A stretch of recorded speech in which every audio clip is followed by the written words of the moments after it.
GAKI adalah sekumpulan gejala yang timbul karena tubuh kekurangan yodium secara terus-menerus dalam jangka waktu yang lama.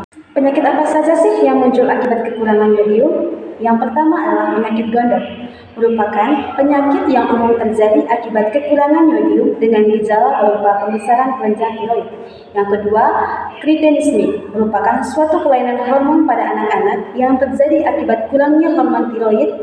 Penderita kelainan ini mengalami kelambatan dalam perkembangan fisik maupun mental. Gejala akibat kekurangan yodium mengakibatkan terjadinya penurunan produksi hormon tiroid di dalam tubuh, sehingga menyebabkan penyakit hipotiroid dan penyakit gondok. Hormon tiroid berperan penting dalam mengatur fungsi anggota tubuh.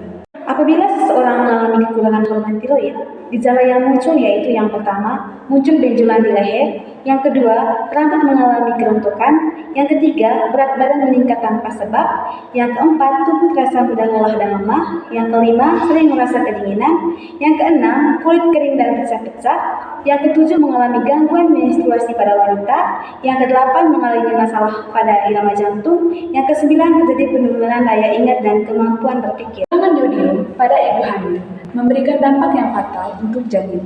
Kondisi ini bisa mengakibatkan anak mengalami kretinisme. Kretinisme yang terjadi pada anak berpengaruh terhadap tumbuh kembangnya, misalnya stunting, tuli, gangguan cara jalan, otot tegang, hingga kesulitan untuk berbicara. Adapun dampak akibat kekurangan yodium, yaitu ibu hamil berdampak pada keguguran, sedangkan janin berdampak pada kematian, janin lahir mati, dan kelainan psikomotor.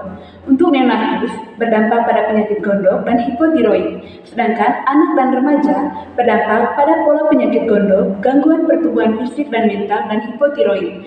Pada dewasa berdampak pada penyakit gondok dan hipotiroid.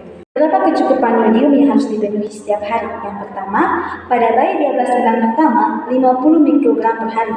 Yang kedua, pada anak usia 2-6 tahun, 90 mikrogram per hari. Yang ketiga, pada anak usia sekolah usia 7-12 tahun, 120 mikrogram per hari. Yang keempat, dewasa di atas usia 12 tahun, 150 mikrogram per hari, ibu hamil 175 mikrogram per hari, dan ibu menyusui 200 mikrogram per hari. Berikut makanan yang mengandung yodium terdiri dari yang pertama, garam dapur beryodium, yang kedua, ikan air laut, yang ketiga, kerang, yang keempat, rumput laut, yang kelima, telur, dan yang keenam, susu kedelai.